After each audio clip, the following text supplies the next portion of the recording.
일본 규슈 나가사키 앞바다에 떠있는 작은 섬 하시마.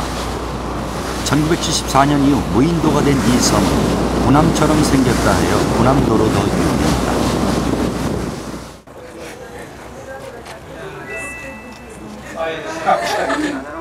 최근 관광 코스로 개발돼 이곳을 찾는 이들이 부쩍 늘어나고 있는데 여기에는 또 다른 이유가 있다. この羽島はですね、通称軍艦島っていうんですけれども、幕末から江戸幕末から、明治期にかけてのですね近代化産業遺産ということで世界遺産登録を目指しています。 그러나 70여 년 전 이곳에 끌려온 조선인들에게 이곳은 감옥이자 지옥이었다. 体の具合が悪くて仕事に行けないと、いう人がいるとこんなに痛いのかこんなに痛いのかとかね、リンチされて、あとはここに일본 때 죄를 많이 져가지고 무기징역 받은 사람은 고리 보내요. 뭐 수용소도 이만저만한 수용소가 아니고 인간의 지옥 자리가 여기구나 내가 생각을 했던 거야. 아니 그냥 곤신되어 버리죠. 그냥 송장되다시피 맞아요.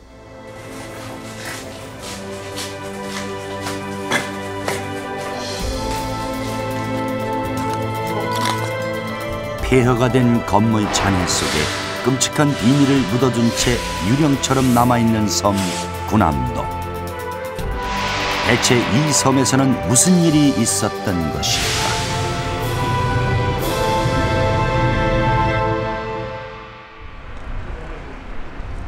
일본 열도의 서쪽 끝에 위치한 나가사키. 나가사키는 쇠국을 고수한 에도 막부 시대 이전부터 번영을 누렸던 국제도시로 메이지 유신 전까지 일본에서 문호가 개방된 유일한 창구였다. 그래서 지금도 도시 곳곳에 이국적인 색채가 짙게 남아있다.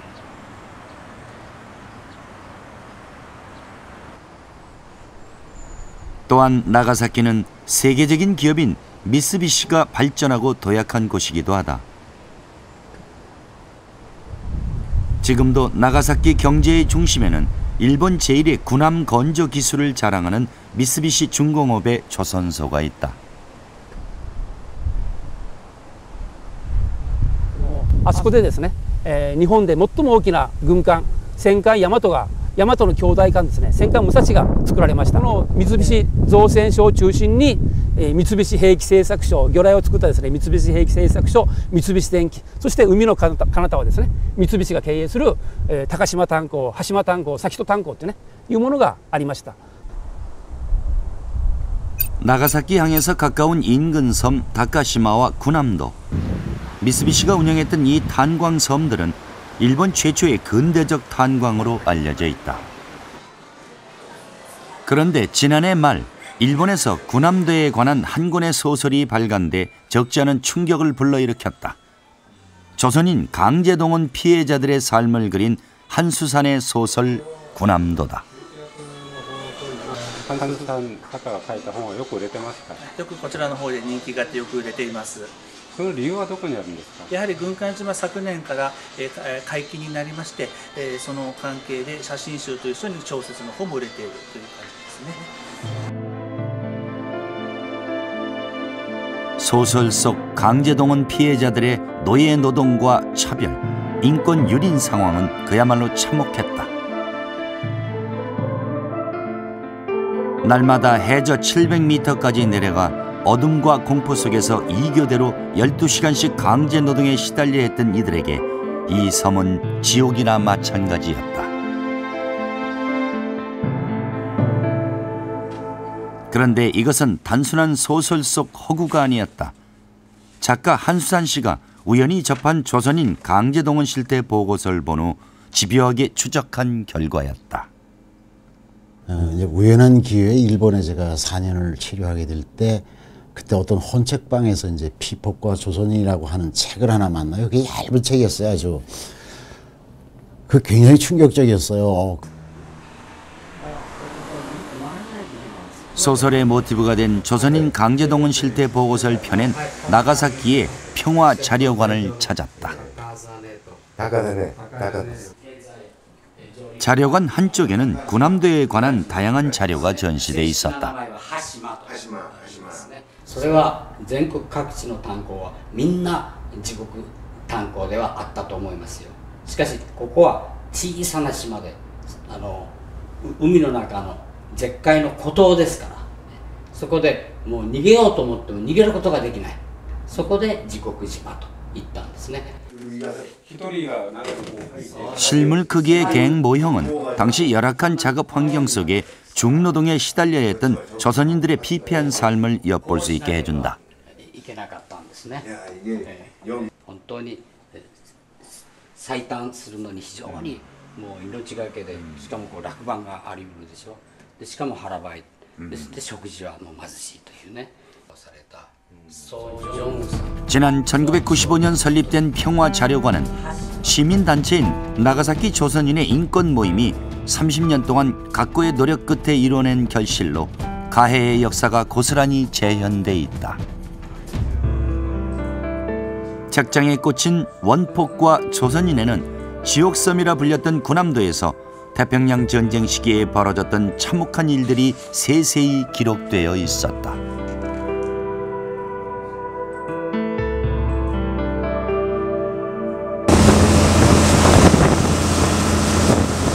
제작진은 취재 목적을 숨긴 채 나가사키 시의 허가를 받아 군함도 취재에 나섰다. 콘크리트 방파제로 둘러싸인 섬은 외관상 극도로 황량한 모습이었다.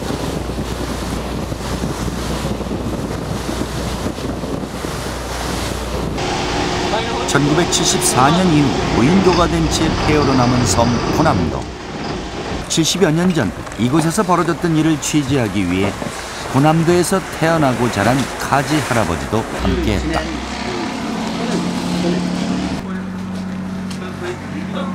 이 섬에 한 번 들어서면 다시는 나갈 수 없다고 해서 지옥문이라 불렸던 문을 통과하니 비로소 섬 내부가 눈에 들어왔다.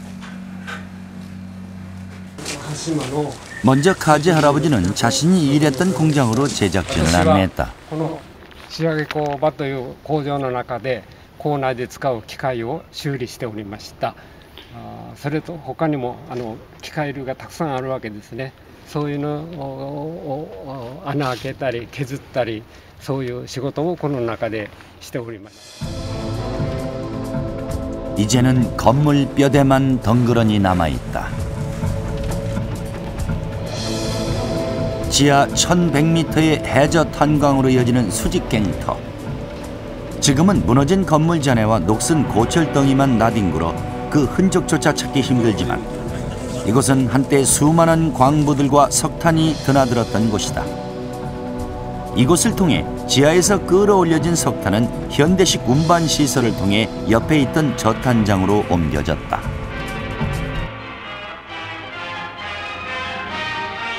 당시 군함도의 모습을 짐작할 수 있는 자료가 남아있다. 이 기록은 1950년대 일본의 한 방송사가 제작한 것으로 탄광섬 군함도의 다양한 모습이 담겨있다.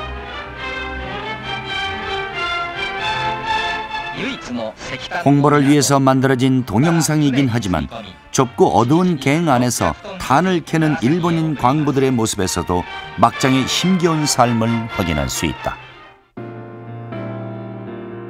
고단한 탄광 생활에서 피로를 풀어주는 목욕은 광부들에게 즐거움 중의 하나였다. 50년대의 목욕탕 시설은 지금도 그 옛 모습을 일부나마 유지하고 있다. 뿐만 아니다. 군함도는 작은 섬이기는 하지만 없는 게 없었다. 영화관 같은 오락시설은 탄광 생활의 고단함을 잠시나마 잊게 해주는 곳이었다.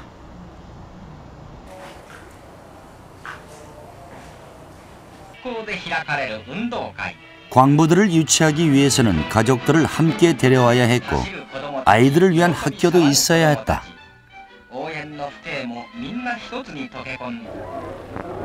석탄 산업이 절정을 맞으면서 최전성기였던 1945년 축구장 2개 크기의 작은 섬 군함도의 인구는 5,300명에 달했다. 당시 일본 내에서 인구 밀도가 가장 높은 지구로 꼽힌 군함도에는 1930년대부터 일본 최초의 콘크리트 고층 아파트가 세워졌다. 일본인들이 살았던 아파트 곳곳에는 꽤 윤택한 생활을 했던 흔적들이 지금도 남아있다.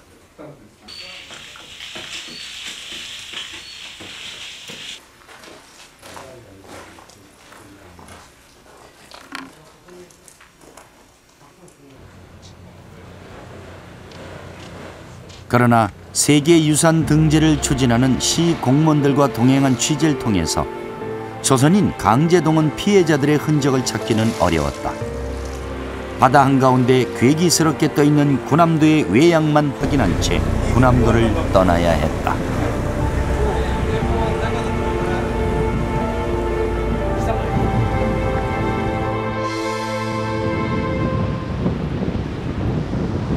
다음 날 제작진은 군함도의 조선인 강제동원 피해자들의 실체에 접근하기 위해 군함도에서 5km쯤 떨어진 섬 다카시마를 찾았다. 다카시마는 군함도와 함께 미쓰비시가 운영했던 탄광섬으로 전기기관을 이용해 석탄을 끌어올린 일본 최초의 근대적 탄광이자 최대 해저 탄광이다. 親戚なんですね。その親戚のはですね、日本で一番最初にですね、蒸気機関による立て坑が作られたところです。で、ヨーロッパから最新の技術とですね、機械が導入された。 한때 다카시마에는 5,000명 이상의 광부들이 살았고 그중 3분의 1은 조선인들이었다고 전해진다. 그러나 일본 최초의 서양식 갱도는 우물로 변한 채 자랑스럽게 보존돼 있지만 조선인 강제동원 피해자들의 흔적은 찾아볼 수 없었다. 70년대 이전에 사용된 각종 탄차들이 전시된 석탄 자료관 앞에는 다카시마와 해저로 연결돼 있다는 군함대의 모형이 세워져 있다.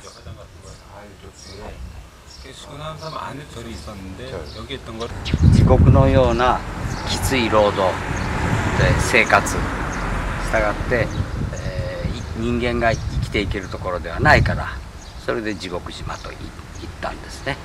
逃げられないから韓国島というふうに言ったわけです。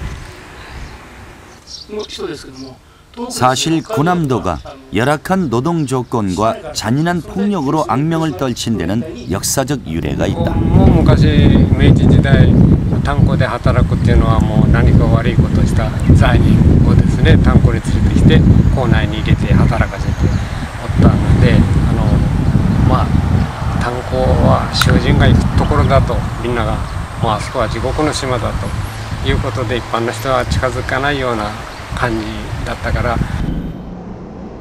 군함도에 끌려간 강제동원 피해자들의 진상을 확인하기 위해 제작진은 군함도의 조선인 생존자들을 찾아 나섰다. 대전에 사는 올해 81살의 최장섭 할아버지는 군함도에서 2년 반 동안 강제노역에 시달렸다. 할아버지가 군함도에 끌려간 건 불과 14살 때인 중학교 1학년 때의 일이다. 그냥 무조건 잡아서 숫자 채우기로 간 거이지. 막 잡으러 댕겼어요. 잡으러. 나는 이제 저 소외학교 졸업하고 학교에서 훈련 도중에 잡혀갔지. 할아버지는 아직도 당시의 고통스럽던 생활을 또렷이 기억하고 있었다. 뺑 돌아가면 있거든. 모기는 모기대로 그냥 덤비고 도저히 살 수가 없고 그냥 밤이면 영양실조로 그냥 다리가 쥐가 났었고 그래서 그냥 사느니 죽는 것만 같이 못하다는 그런 형식이 있었죠. 그래 그것이 더 1년만 지속됐으면 다 자살하거든지 그냥 어떻게 해버리려고 각오를 가졌던 거예요 그게. 또 다른 생존자도 만날 수 있었다. 정읍의 한 농촌 마을에 사는 전영식 할아버지 역시 군함도에서 악몽 같은 삶을 견뎌야 했다. 20살 때 끌려가 어느덧 70여 년이 흘렀지만 그때 겪은 일은 아직도 뇌리에 또렷이 기억돼 있다. 사람이라는 게 낙에 자유가 나가뇨. 자유가 없고 꽉 묶여가지고 밥 주면 밥 먹고 구덩이 속으로 들어가서 탕 켜고 날마다 생활하는 것이 그것인데 뭔 취미가 있겠어요? 아무 취미 없어요. 제작진은 다시 한번 군함도 취재에 나섰다. 나가사키의 한 어촌 마을에서 낚싯배를 얻어 타고 잠입 취재를 시작했다.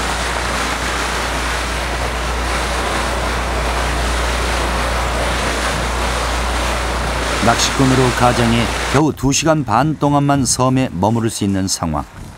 이번에는 강제 동원에 대해서 오랫동안 연구해온 향토 사학자 시바타 씨의 안내를 받았다.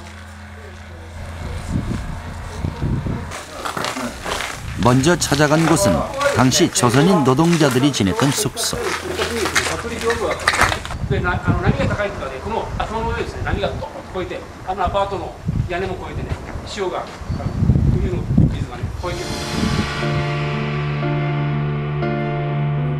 강제에 동원된 조선인들은 파도가 거세게 몰아치면 물에 잠기는 저지대에 주로 살았다.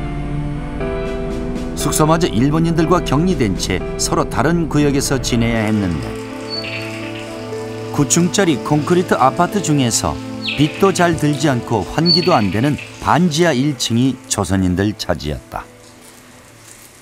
9층짜리에서 제일 하부 지하에가 조선 사람 사는 장소거든요.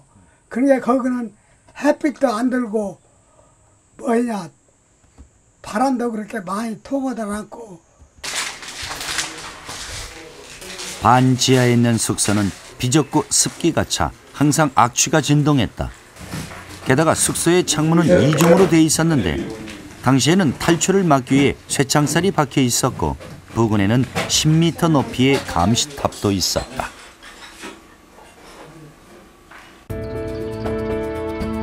감옥이나 마찬가지인 숙소에서 지내야 했던 이들이 겪은 어려움 중에 하나는 일상적인 굶주림이었다. 하루 12시간에서 최장 16시간까지의 탄광 노동 중에 먹을 수 있는 것은 꽁깻묵으로 만든 주먹밥 2덩이가 전부였다. 영양실조로 쓰러지는 사람들이 많았고 배가 고파 잘 움직이지 못한 나머지 탄차 사이에 끼어 죽는 사람도 있었다. 늘 고프죠. 근데 거기도 일본 사람들이 콩을 야매로 들어와요. 그러면 그 야매로 콩을 사가지고 볶아서 먹으면 한 사흘간은 배고픈 일을 잘 몰라요. 일을 갔다 와가지고서 지쳐가지고서 그 옹벽 담 밑에서 이제 공구리니까 말이야. 거기에 누워있으면 그냥 발이 쥐가 나가지고서 말이야. 오라들고 그냥 막 여기저기서 나 죽는다 소리 나오고 막 눈물 바다에 있었어요. 그렇다면 강제 노역에 시달렸던 이들의 작업 현장은 어떤 모습이었을까? そこからですね、石炭を積み出すところだったけど、そこにですね、積み出す石炭の山がですね、大きな山があったんですね。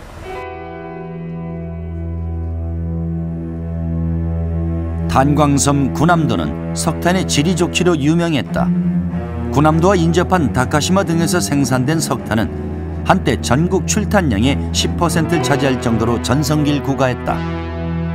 하지만 그만큼 탄광 노동자들의 노동 강도는 셌다. 하루에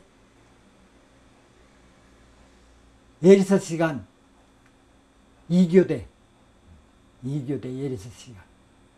한 번 들어가시면 16시간 계신 겁니다. 아니 8시간 써. 예. 8시간 하고 나와서 또 밤 2교대로 8시간 하고 그게 16시간이에요. 빛 한 줌 들어오지 않는 해저 수백 미터 있는 갱 안에서의 작업은 공포 그 자체였다. 쏘고서 이렇게 100m를 땅속으로 들어가요. 땅속으로 들어가가지고 거기서 탄 줄을 찾아서 굴을 뚫고 들어가요. 지하로 내려갈수록 비좁은 막장에서는 지층에서 뿜어내는 열기와 가스로 인해 덥고 습했다.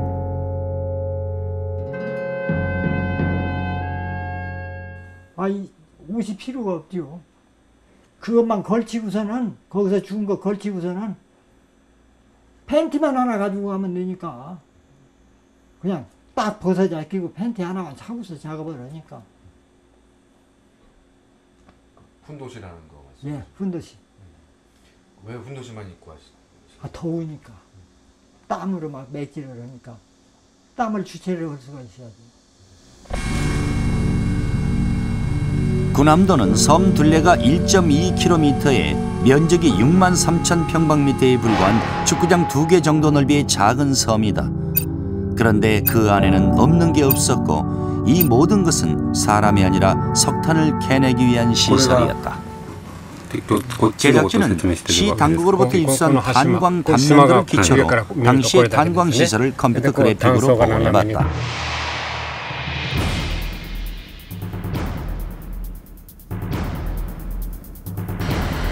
바다 밑에 위치한 작업장은 그야말로 막장. 막장까지 가는 길은 멀었다. 먼저 수직갱을 통해 엘리베이터를 타고 해저 600m까지 내려가면 수평갱도가 나온다. 수평갱도를 통과한 후 다시 경사진 사갱을 몇 개 거치면 드디어 막장에 도착한다. 탄광에서 가장 위험한 이 막장이 강제에 동원된 조선인들의 작업장. 이들은 이곳에서 훈도심한 잔치에 서 있지도 못하고 바닥에 엎드리거나 옆으로 누워서 탄을 캐야만 했다.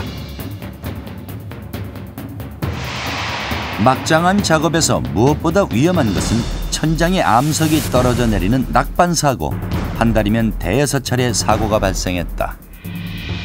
밤에는 아무래도 그냥 잠을 쉬고 하는 게 다치기도 많이 다치고 그래요. 그래갖고 저도 거기서 돌멩이 큰 거 맞아갖고 이 손이 뻗쳐지지도 않아요, 제대로. 이렇게밖에 안 돼요. 4, 5일 만에 큰 부상자는 한 번씩 나와요.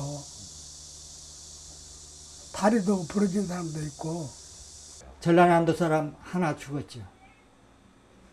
이 탄 나오는 그 구멍에 미끄러져 가지고서 구멍에서 그냥 가로막아 가지고 하나 죽었어요.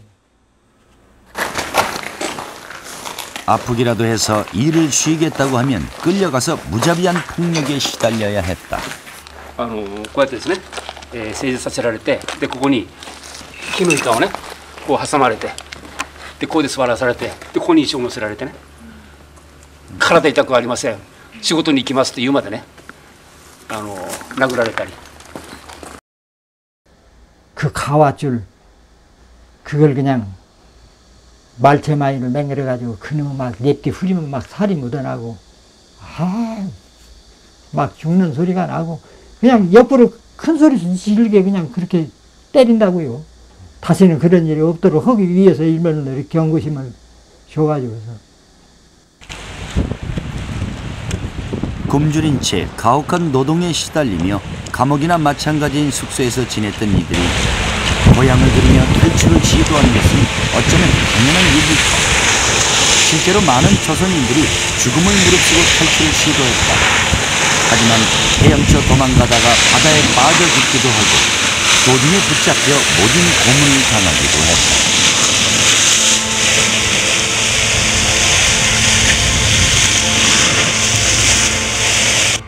직접 봤죠.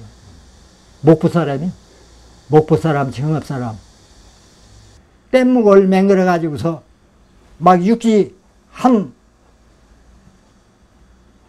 거기서 나가려면은 한 10km 이상 되거든요.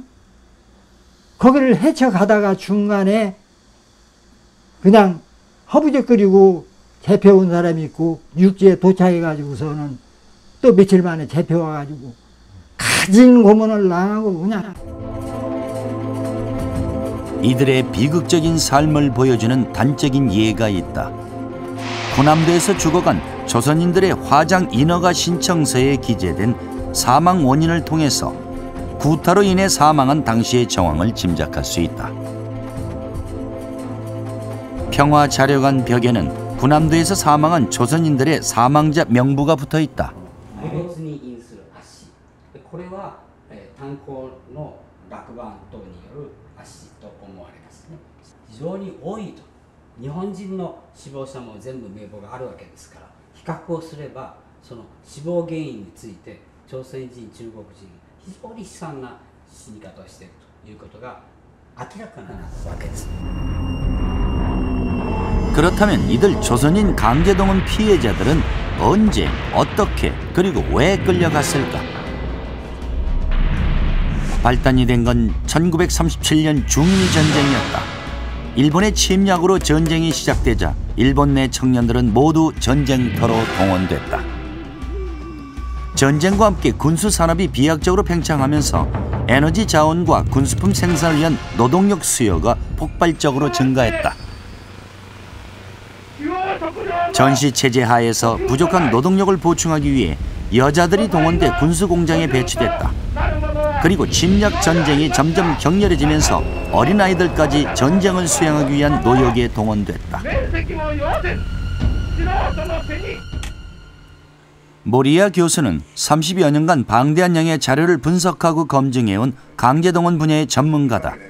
그는 강제동원 과정에서 일본 기업들에게도 상당한 책임이 있음을 지적했다. 企業は人手不足だから早いこと朝鮮半島から組織的に連れてこれるようなそういう対策を練ってくれっていう一貫したものですね。最初からいわゆる徴用令による日本への連行を企業は要請していたんですけどもね。 이에 일제는 일본 기업들의 요구를 받아들여 1938년 전쟁에 필요한 물자와 노동력을 전면적으로 동원하기 위해 국가 총동원법을 제정했고 대대적인 강제동원을 시작했다. 일본 유수의 기업들 또한 조선 총독부와 공모해 강제동원에 나섰다. 이때 대거 고용된 인물이 조선말과 풍습에 밝은 조선 순사 출신들이었다. 이들은 직접 현장에 가서 지역 관계자들과 끈끈한 인간관계를 형성하며 인간 사냥을 시작했다. 一番末端の面の役人と警察官が、それから面の有力者も参加して人を集めるというやり方ですよね。でその場合におけるこの面の役人もそれから警察官も企業からの接待がなければなかなか動かないという形です。 강제 동원 방식은 시기에 따라 모집 단계에서 관이 알선하는 단계를 거쳐 징용과 같은 방식으로 점차 강제성을 띠었다. 그러나 동원 방식의 정도의 차이는 있어도 기업의 개입에 의한 강제 동원이라는 본질적 측면은 크게 다르지 않았다. 차출된 조선인들을 인솔해서 개별 기업장에 투입하고 관리하는 일은 시종일관 기업의 소관이었기 때문이다. 여기서 뭐냐?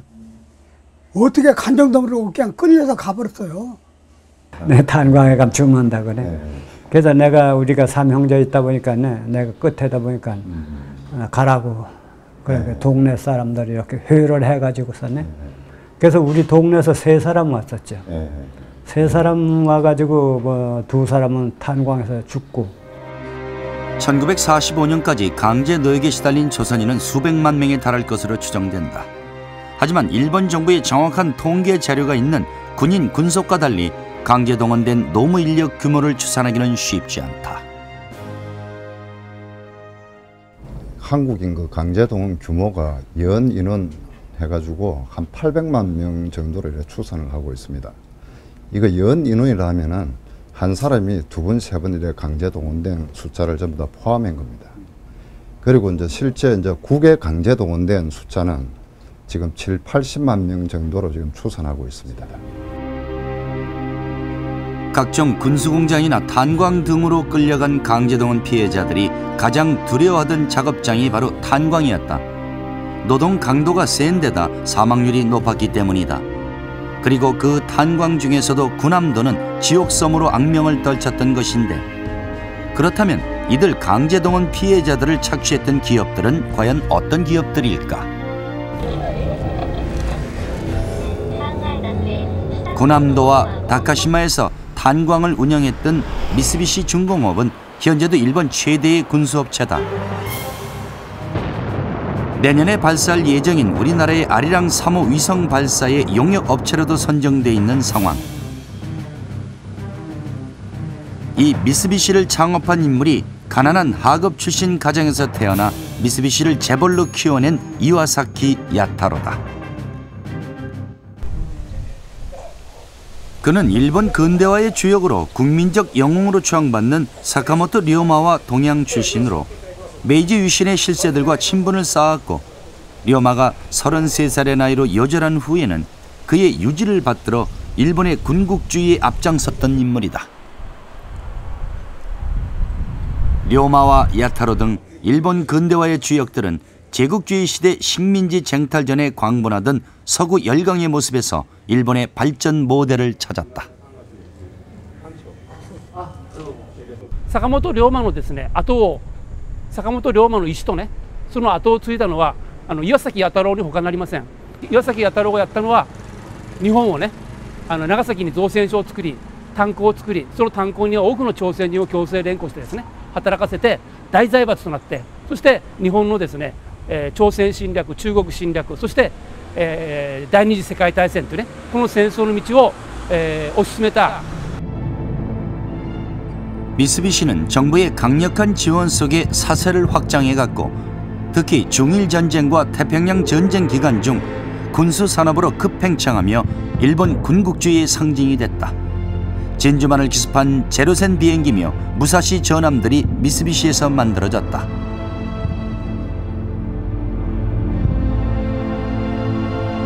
이때 강제 동원된 노동력은 미쓰비시가 일본 최대 기업으로 성장하는 데 주요한 원인이 됐다. 現金を全部渡さないんですよね。でどういうやり方をするかというと、まず貯金ですよね。社内貯金とそれから郵便局等の貯金と、それを給料からさっぴいちゃいますよね。差し引きます。からその他の税金だとか、から会社の親睦団体の会費だとか、それから退職積立金だとか、だから現金は月給日には10円から15円ぐらいしか本人に渡しません。渡してないですね。これは名簿だな。 그런데 이런 일은 비단 미쓰비시에서만 일어난 게 아니었다. 모리야 교수에 의하면 기업들이 실제 지급한 금액은 처음 약속한 액수에 훨씬 못 미쳤다. 식비와 각종 세금, 보험료, 강제 저금 등을 원천 징수했기 때문이다. 심지어 삽이나 곡괭이와 같은 작업 도구와 이불 사용료까지 월급에서 뗐다. 주만 밥 먹고 일만 했다 보지 돈은 꿈에도 생각 못 했어요. 올 때 사 어떻게 해서 돈 그때 돈 일본 돈 100원 주더란 게요. 다른 기업들의 사정을 살펴보기 위해 일제시대 일본 최대 재벌 기업인 미쓰이가 운영했던 미케 탄광의 주력갱을 찾았다. これがその労働者が中に入って降りていたカゴケージ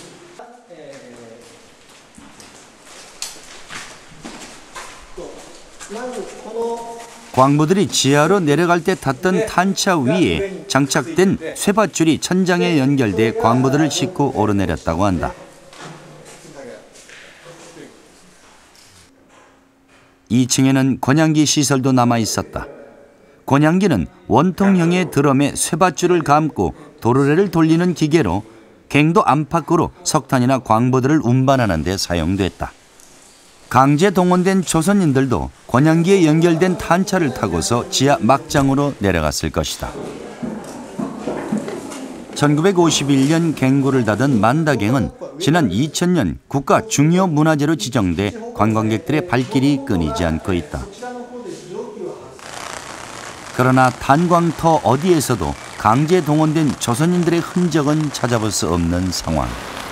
여기가 그러니까 예전에 미케 탄광 근처에 위치한 이곳은 원래 5,000명에 이르는 광부들의 대규모 사택이 된 곳이다. 지금은 공원으로 변한 이곳에 조선인의 숙소가 있었다. 기념비에 새겨진 옛 사진을 통해서 조선인 강제 동원자들의 생활 모습을 짐작해 볼 수 있다. 이 수용소에는 우리 한국 사람이 많이 있었는데 동포들이 도망가지 마라. 도망가면 이제 잡히가 두드려 맞고 죽고. 그리고 밥을 먹어라. 밥 안 먹으면 사람 죽고. 일 나가라. 일 안 나가면 또 이제 맞아 죽고. 그래야 되겠어. 예, 그런 이제 수용소인데 15시밖에 못 자는 방에 실로는 30명 자고 있었어요. 그것은 왜 그러냐면 하루 24시간이니까 14시간은 이제 일 가고 또 이제 돌아오고 그래 이제 사람 사고 있고.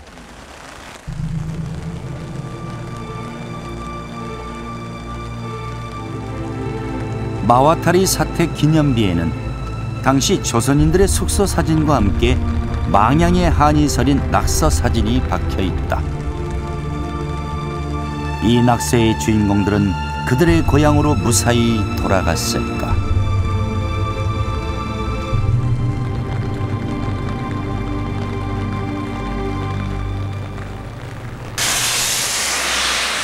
제작진은 한 병원에서 결혼한 지 석 달도 안 돼 미케 탄광으로 끌려온 심재길 할아버지 부부를 만날 수 있었다. 일을 시키는 데만 10명, 20명, 30명 그 줄을 해가지고 이렇게 탄 캐러 가는데 이제 앞에 서고 뒤에 서고 이제 병정이 들어가지고 총을 가지고 들거든. 그래서 일 시키고 또 나올 때도 두을 때 나오고. 그 다급이에 가고 거기 한바 넣으면 더 문 잠그고 뭐 못 나오고 해. 결혼한 지 석 달 만에 끌려와야 했던 할아버지는 공포 속에서 살았다고 했다. 일을 안 할 것 같으면 누울 것 같으면 패요. 자부터 패는 거야 자꾸. 그래서 우리는 그거 무서워가지고선 뭐 이렇게 기어가도록 뭐 가서 일을 했어요. 기업들이 강제 동원된 조선인들을 착취하고 인권을 유린한 예는 일본 도처에 널려 있다.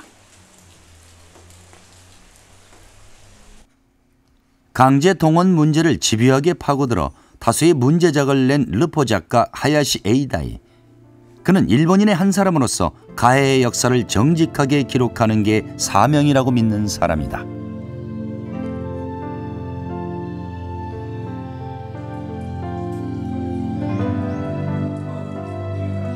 중학생 시절부터 강제 동원 문제에 관심을 가졌던 그는 광부는 물론 노무감독관, 경찰 등을 폭넓게 만나 인터뷰하고 사진 자료를 수집해 그동안 50여 권의 책을 출간했다. 그가 수집한 자료 중에는 일본 내에서도 희귀한 게 많다.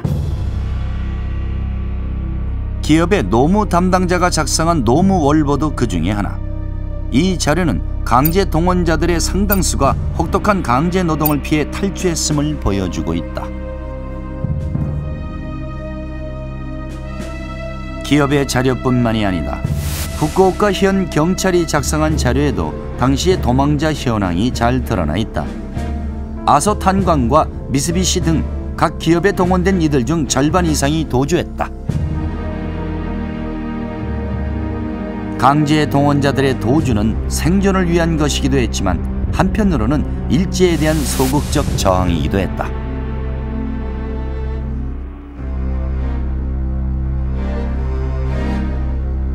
이에 일본의 기업과 경찰은 도망 자체를 범죄시했다.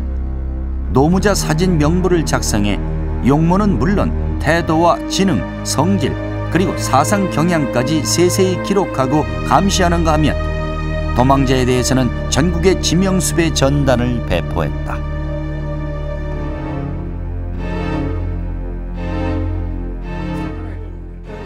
그런데 하야시는 왜 이토록 조선인 강제동원 문제에 천착하게 됐을까? 거기에는 그의 가슴 아픈 가족사가 있다. 그의 아버지가 도주한 강제동원 조선인들을 돕다가 붙잡혀 고문 끝에 사망했던 것. そして1週間留置されてましたから、その間に拷問を受けて、で帰ってきてちょうどね、いわゆる逮捕されて1ヶ月目にですね、心臓麻痺で、亡くなりましてね。でそういう両親がですね、あの時代に苦しんでいる女性人を助けたということが一つのやっぱ僕の起点になって。 그는 강제 동원된 조선인들에 관한 가장 비극적인 사례로 손꼽히는 한 장소로 제작진을 안내했다. 지금은 권양기를 설치했던 콘크리트 받침대의 잔해밖에 남아있지 않지만 이곳은 지난 1960년 폐광된 요시쿠마 탄광이 있던 자리다. 요시쿠마 탄광은 아소 광업 산하 탄광 가운데 가장 규모가 컸고 조선인 노무자 역시 가장 많았다. 요시쿠마 탄광을 운영했던 아소 광업은 이름에서 알 수 있듯이 바로 아소 전 총리의 배경이 된 아소 그룹의 모태가 된 회사다. 그런데 이곳 갱 안에서 1936년 비극적인 화재 사건이 일어났다.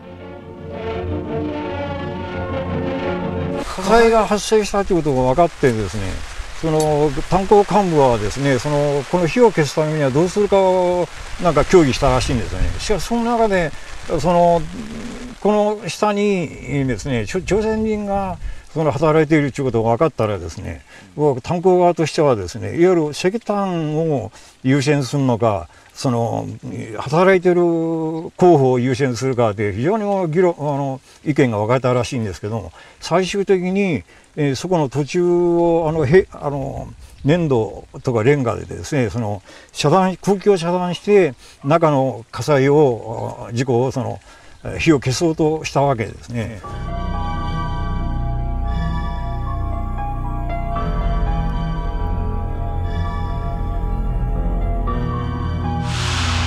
1936년 1월 이곳 갱 안에서 화재가 발생했을 당시 광부들은 갱 안에서 작업 중이었다.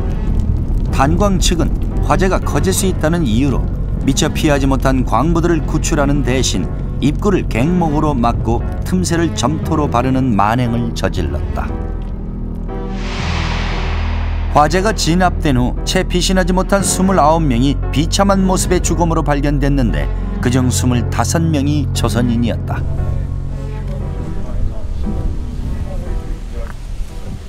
이처럼 무참히 죽어간 조선인들은 죽어서도 제자리를 찾지 못했다. 요시쿠마 탄광 근처의 아리랑마을 인근 야산 공동묘지에는 강제 동원됐다 숨진 조선인들의 돌무덤이 남아있다. こういう墓があるんですけども、これ前ですね、ここにあたりに朝鮮人の墓がアリアンブラックに住んでいたですね、朝鮮人が亡くなった時に埋葬した場所なんですね。あるいは戦時中に古川大峰炭鉱に虚勢連合されてきて、そして亡くなった人も含めて。 공동묘지 뒤쪽 후미진 곳에 봉분도 묘비도 없이 그저 돌덩이만 여기저기 흩어져 있는 조선 노동자들의 무덤이 있었다. 언제, 어떻게, 얼마나 많은 이들이 묻혀 있는지 알 수조차 없는 상황.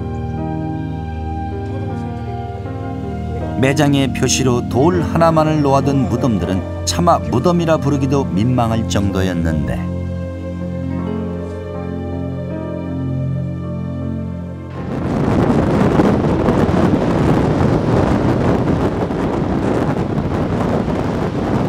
강제 동원 피해자들의 순환은 심지어 죽은 후에도 계속됐다. 제작진은 고남도와 다카시마의 탄광에서 죽은 무연고자들이 묻혀있다는 센닌즈카, 즉 천인총을 찾았다. 하지만 무성한 수풀에 가려 길을 찾을 수가 없는 지경이었다. 간신히 찾아간 묘지는 황량했다. 우거진 숲을 사이에 덩그러니 탑만 하나 세워져 있을 뿐 낙골당의 입구조차 없었다. ここに石垣があったんです。ここまでこう石垣がありましてね。でその石垣の上にこの供養塔をですね、88年にこの島から撤退するときにですね、その石垣を壊して入り口もなくなってしまって、つまりこの中を埋めてしまったとしか私たちは思えない。この千人塚というのはきちんとしたお墓ではなくて、人を無視した、人の命を無視したおじさん。 사람의 발길이 끊겨 벌레와 수풀만 무성한 센닌지카의 탑 주변을 정리하니 비로소 미쓰비시가 세운 공양탑이 온전하게 그 모습을 드러냈다. 그러나 역설적이게도 이곳은 미쓰비시가 죽은 조선인 원원들에게 자행한 부도덕한 처사의 증거가 되고 있다. 지난 1974년 군함도 탄광이 폐쇄될 때의 일이다. 군함도의 무연고자 유골을 다카시마의 센닌 직가로 옮기는 과정에서 미쓰비시는 유골에 붙어있는 위패와 이름, 출신지, 사망 원인 등의 기록을 모두 불태워버렸다. 잊혀진 원원들에게서 이름까지 빼앗은 것이다. 그리고 유골의 일부를 인근에 있는 절에 납골당에 안치했다.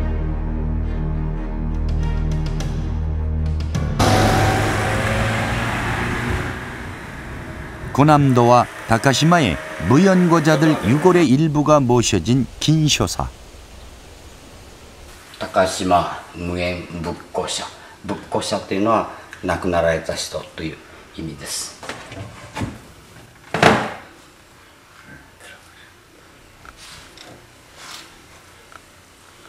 위패도 없이 총 106위의 분골된 유골함이 보관 중인 이곳에 조선인의 이름은 없다. 하지만 이 유골들 중에 상당수는 조선인의 것이다.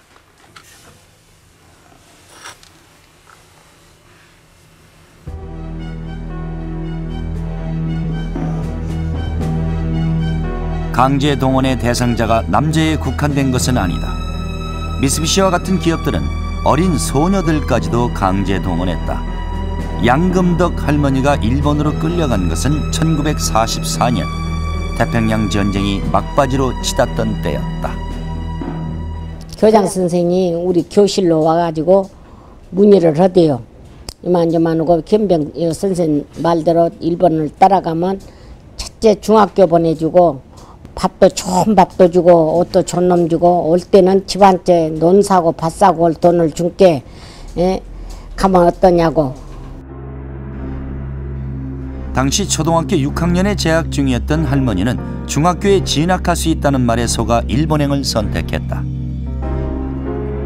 하지만 일본에 도착한 할머니를 기다리고 있는 것은 학교가 아니라 미쓰비시 중공업의 군수공장이었다.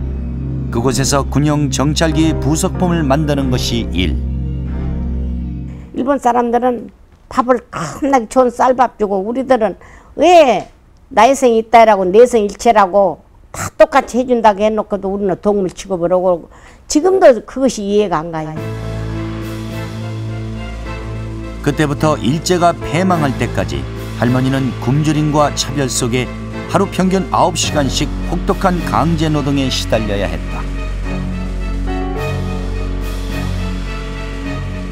손이 그렇게 알코올을 닦아서 짝짝 버리도 그때는 맨스럽다만 그런 거 하나도 벌라본 적이 없어요.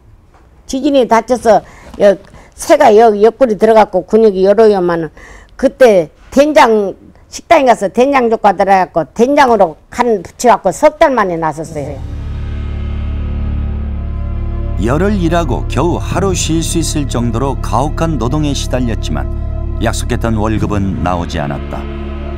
기업들이 각종 항목을 만들어 공제한 데다가 다달이 적금을 해서 나중에 준다며 현금으로 월급 주기를 미뤘기 때문이다.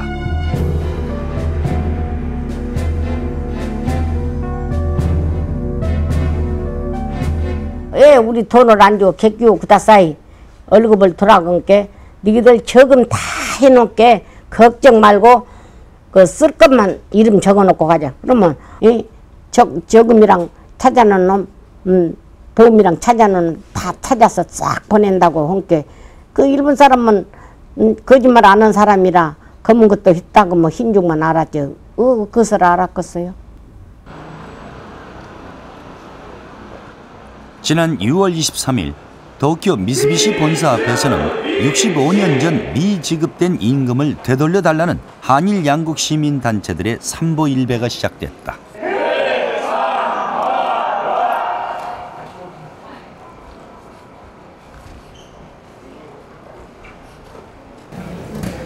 이어서 피해자들은 미쓰비시와의 면담에 들어갔다. 하지만 미쓰비시 측은 언론의 취재를 거부했다. 이날의 면담은 한국 국민 13만여 명의 서명지를 전달하며 미쓰비시의 사과와 배상을 요구하기 위한 것.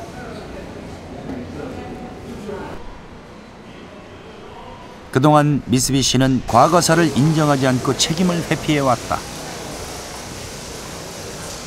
하지만 계속되는 압력에 미쓰비시도 미세한 태도의 변화를 보였다.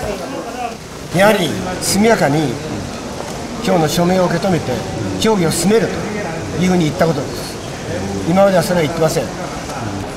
나는 그래서 우리가 거짓도 아니고 억지로 도란도란이고 내가 정당히 피땀 물으면서 노력은 내 월급을 내놔라.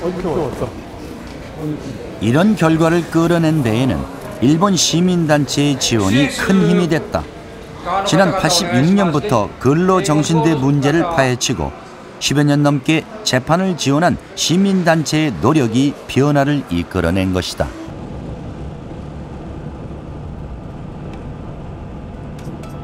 후쿠오카현 이즈카시에 있는 한 공동묘지.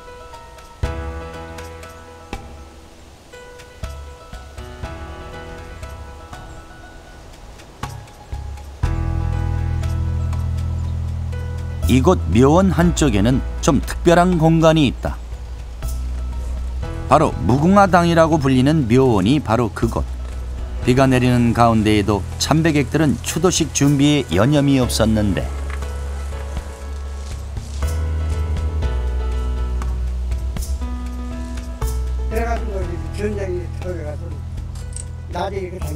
지난 2000년 시의 지원을 받아 건립된 이 무궁화당은 무연고자로 방치된 한반도 출신의 유해를 모신 곳으로 총 118위의 유골이 보관돼 있다.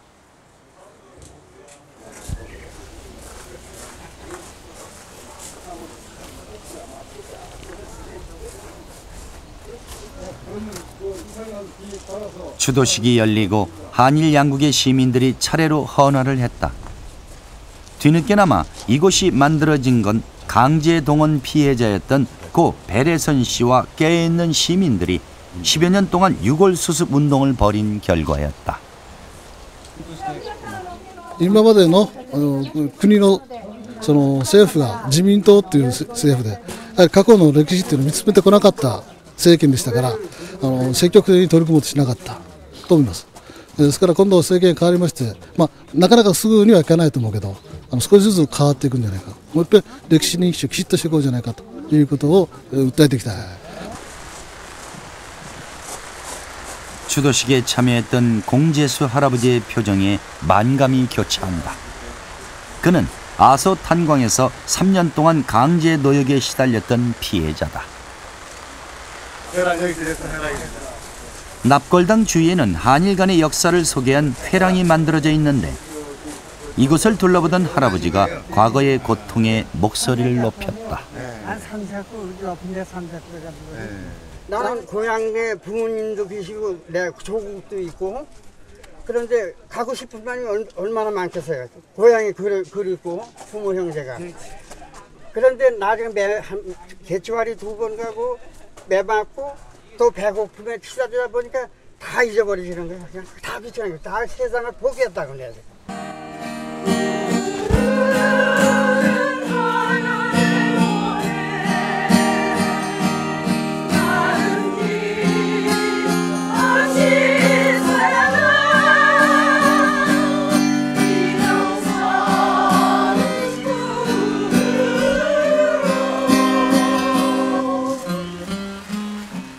아주 마음이 후련해요. 내가 평생에 그 가슴에 묻혔더니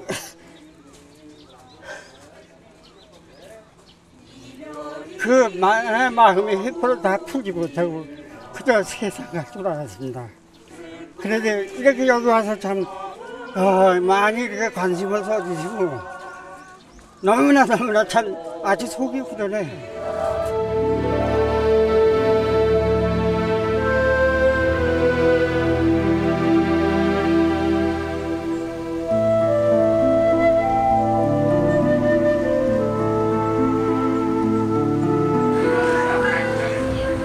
그러나 빛이 있으면 어둠도 있는 법.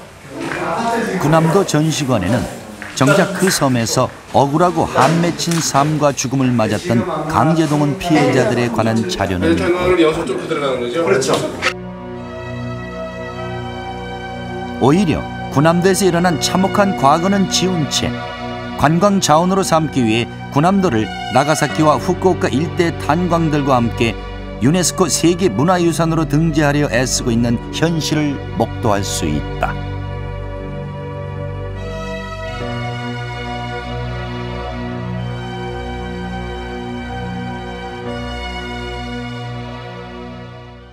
그것을 관광지로 삼아가지고 세계 사람을 알린다는 것은 일본 사람이 그거 자랑거리는 못해줘. 큰 수채지. 한국 사람, 외국 사람들이 다 잡아다, 강의로 잡아다 일시켰는데. 根本的に違うわけですね。だから軍艦島まで何が行われたかということをやはりはっきりしなくちゃいけないし、でそこで中国人、朝鮮人というそういう強制連行されてきた人たちがどのような労働をさせられたか、どういうような生活をしたか、そういう歴史を残していかなくちゃいけないのに、観光とは何事かと僕は思うわけですね。世界遺産じゃないですよ。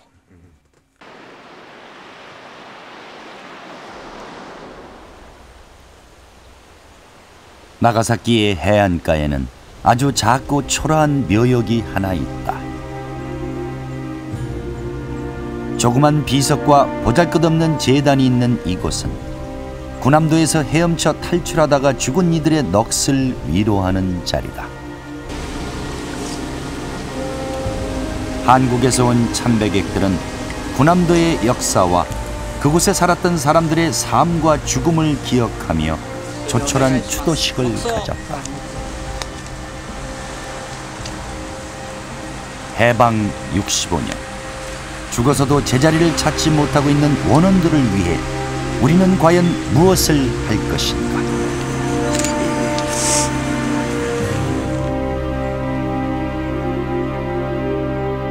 기억하지 않는 역사는 되풀이된다고 했다. 이것이 더 늦기 전에 우리가 조선인 강제동원 피해자들을 기억하고 주목해야 하는 이유다.